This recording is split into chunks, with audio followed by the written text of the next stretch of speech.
High, hello, Namaste. From Indian किचनमध्ये आपलं मनापासून स्वागत.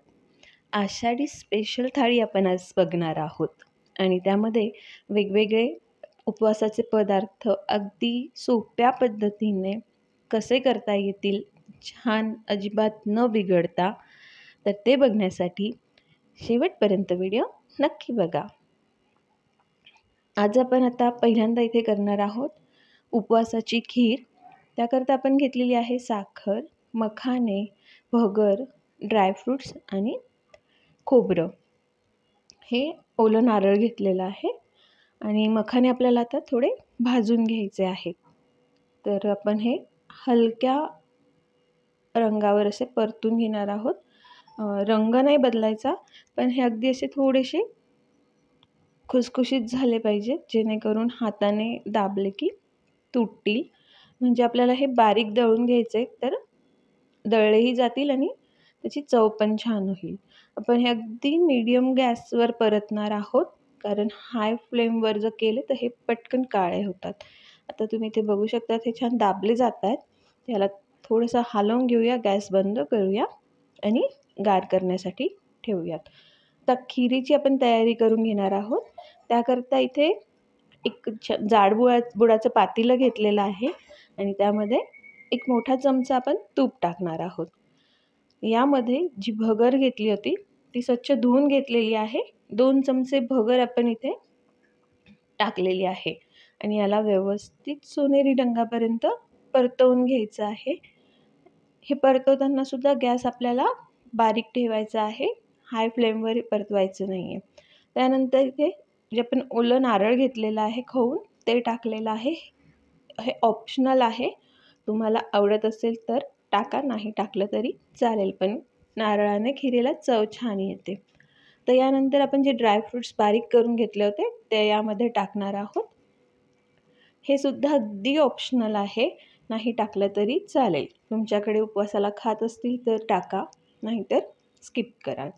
आता हे पण आपण छान परतवून घेतलेलं आहे सगळं. यामध्ये टाकणार आहोत अर्धा लिटर दूध. इथे अर्धा लिटर दूध घेतलेलं आहे आणि आपण हे व्यवस्थित हलवून घेऊया. आता तुम्हाला क्वांटिटी वाढवायची असेल तर तुम्ही 1 लिटर दूध करू शकतात. मग थोडी भगर वाढवा. इथे आपण अर्ध्यासाठी 2 चमचे भगर घेतलेली आहे, तुम्ही 4 चमचे घ्या. आणि मखाने आपण आता इथे जे गार करायला ठेवले होते ते दळून घेऊया. आपण याला खूप फाईन पेस्ट नाही करायची, ह्याचे थोडे जाडसर ठेवायचे आहेत, जेणेकरून खिरीमध्ये टाकल्यानंतर ते छान असे मध्ये मध्ये येतील. आता दुसरा पदार्थ आपल्याला करायचा आहे. आपली खीर आपण एकीकडे बारीक गॅसवर उकळायला ठेवलेली आहे आणि ती उकळते तोपर्यंत आपण दुसऱ्या पदार्थाची तयारी करून घेऊया. तर इथे मोठ्या साईजचा बटाटा होता म्हणून मी एकच घेतला आहे. तुम्ही मध्यम आकाराचे 2 बटाटे घेतले तरी चालेल. हा बऱ्यापैकी मोठा होता म्हणून मी एकच घेतलेला आहे. आता याला छान लांब लांब किसून घ्यायचं आहे आपल्याला आणि हे किसताना पाणी घ्याल खाली, म्हणजे बटाटा काळा पडत नाही आणि त्यानंतर त्यातलं जे स्टार्च असतं एक्स्ट्राचं ते निघून जातं आणि पदार्थ छान होतो. तर यासाठी आपल्याला कोथिंबीर, हिरवी मिरची, जिरं आणि मीठ लागणार आहे चवीनुसार. इथे 1 चमचा जिरं, 2 हिरव्या मिरच्या इथे घेतलेल्या आहे आणि कोथिंबीर अंदाजाने. त्यानंतर आपण इथे 2 चमचे कूट वापरणार आहोत. जाडसर तेही दळून घेतलेलं आहे, खूप बारीक नाही दळायचं आहे. आता आपण कढई ठेवूयात, एकदा खिरीकडे बघून घेऊया. इथे आपली खीर उकळते आहे. इथे तुम्ही बघाल, चेक करून घ्यायचं आहे. आपली भगर अशी शिजत आलेली आहे. आता आपण यामध्ये आपले जे मखाने दळून घेतले होते ते टाकूयात. आपल्याला सगळे मखाने टाकायचे नाही आहेत, अंदाजाने यामध्ये टाकायचे आहेत. तर मी साधारण 2 मोठे चमचे यामध्ये मखाने वापरलेले आहेत. आता हे एकत्र हलवून घेऊया.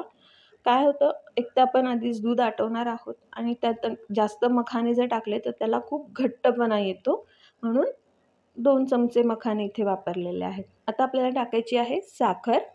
अर्धा लिटर दुधासाठी आपण इथे वापरणार आहोत अर्धा वाटी साखर, म्हणजे अर्धा कप साखर. आणि हे छान सगळं व्यवस्थित हलवून घ्यायचं आहे. आता साखर टाकल्यानंतर थोडंसं दूध परत पातळ होतंय, म्हणून आपण 2 ते 3 मिनिटासाठी याला व्यवस्थित उकळवून घेणार आहोत आणि गॅस बंद करून बाजूला ठेवणार आहोत. आपली खीर तयार आहे. आता आपण जे बटाटे किसून घेतलेले आहेत ते करून घेऊया. एका कढईमध्ये एक मोठा चमचा तूप टाकलेला आहे. त्यामध्ये जिरं टाकलं 1 चमचा. ते तडतडलं थोडंसं की त्यामध्ये आपण मिरची टाकणार आहोत. मिरची इथे 2 चिरून घेतलेल्या आहेत. मिरची तिखट आहे म्हणून मी 2च वापरल्या आहेत. तुम्ही मिरचीची चव बघून कमी जास्त करू शकता. आता इथे आपण जे बटाटे घेतले होते ते व्यवस्थित धुवून त्याचं पाणी सगळं काढून घेतलेलं आहे आणि मग ते यामध्ये टाकलेले आहे. तर याला व्यवस्थित हलवायचं आहे एकसारखं.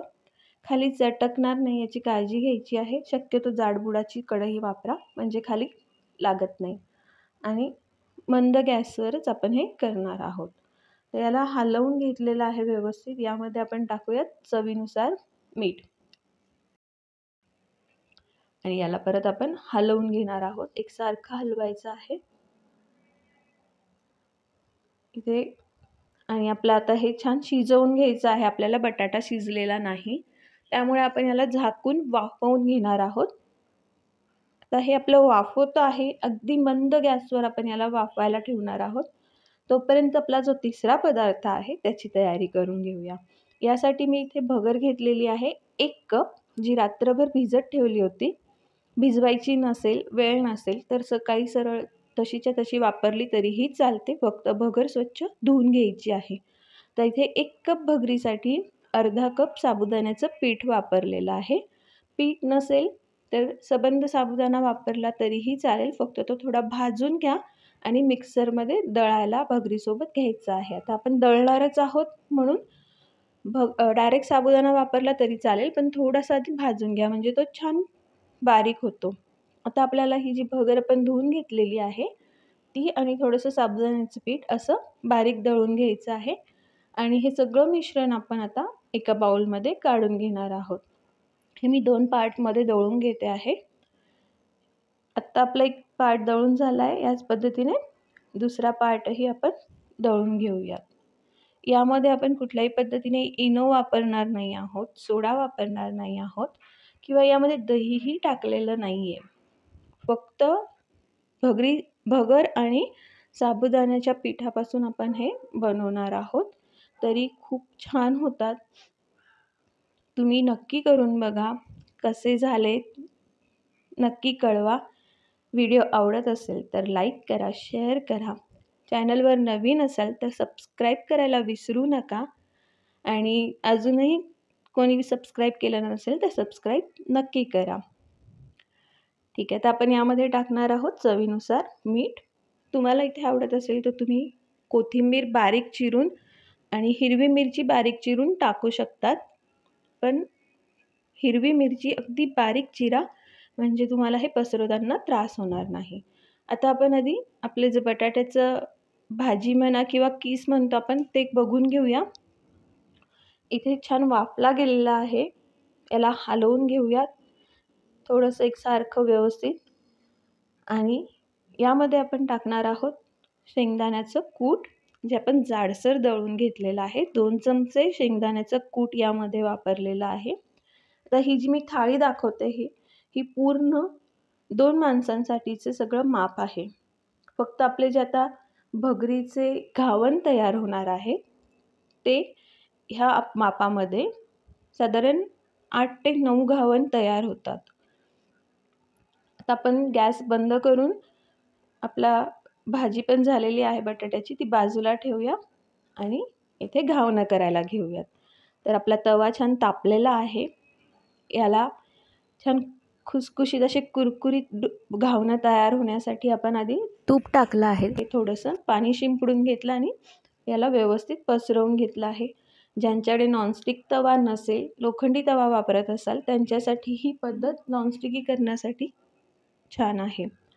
आता हे मिश्रण आपण बनवलं. ते मिश्रण बनवताना साधारण मी यामध्ये 2.5 कप पाणी टाकलेलं आहे. इतकं पातळ आपल्याला करायचं आहे. आता हे तव्यावर टाकून आपण एकसारखं फिरवून घेणार आहोत आणि यावर टाकणार आहोत तूप भरपूर व्यवस्थित टाका. 1 चमचा तूप तरी तुम्ही एका घावण्यासाठी वापरा आणि याला छान असं पसरवून घ्या.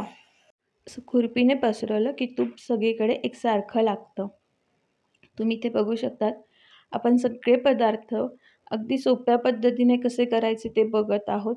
अगदी नवीन पहिल्यांदाच करणाऱ्या लोकांना सुद्धा अगदी पटकन जमतील या पद्धतीने आपण हे पदार्थ करत आहोत.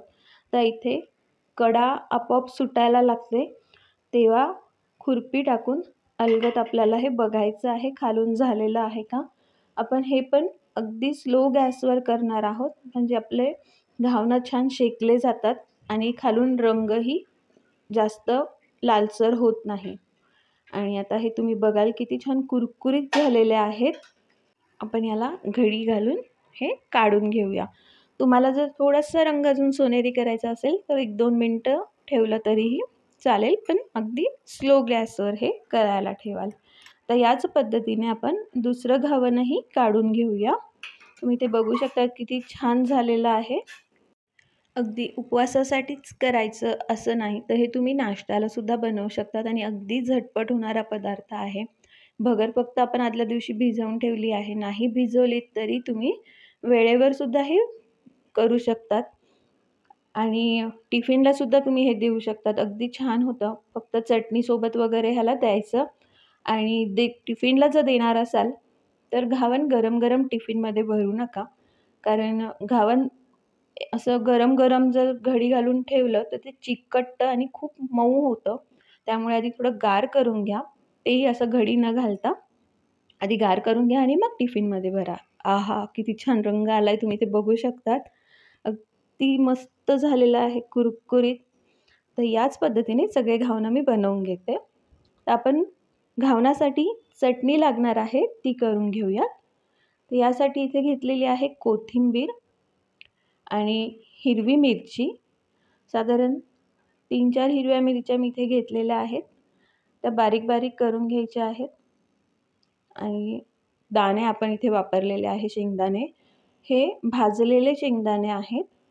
याच्याने चव छान येते. आणि इथे आपण वापरणार आहोत ओलं खोबरं आणि चवीनुसार मीठ. यामध्ये आपण थोडंसं पाणी घालणार आहोत आणि याला मिक्सरला छान बारीक वाटून घेणार आहोत. आता ह्याचा पातळपणा पण आपण आपल्या आवडीनुसार करू शकतो.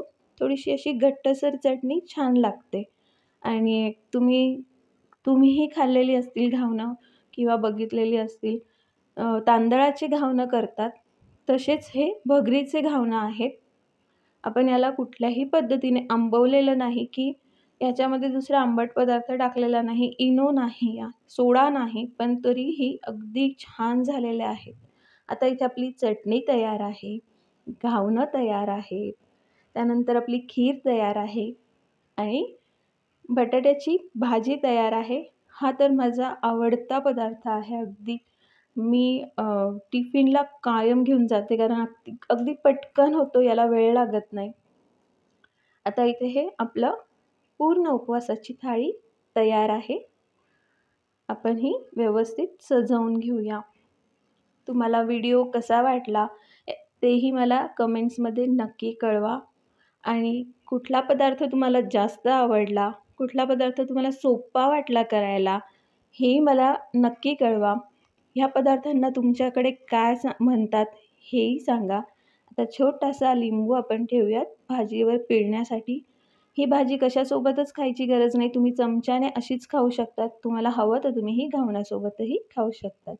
आता यावर थोडंसं कोथिंबीर भुरभुरून घेऊया आणि आपली आषाढी एकादशीची उपवासाची थाळी तयार आहे. व्हिडिओ कसा वाटला नक्की कळवा. लाईक करा, शेअर करा. चॅनलवर नवीन असाल तर सबस्क्राईब करायला विसरू नका आणि अजूनही जर चॅनल सबस्क्राईब केलं नसेल तर नक्की करा. पुन्हा भेटूया अशाच नवनवीन रेसिपींसह. तोपर्यंत नमस्कार.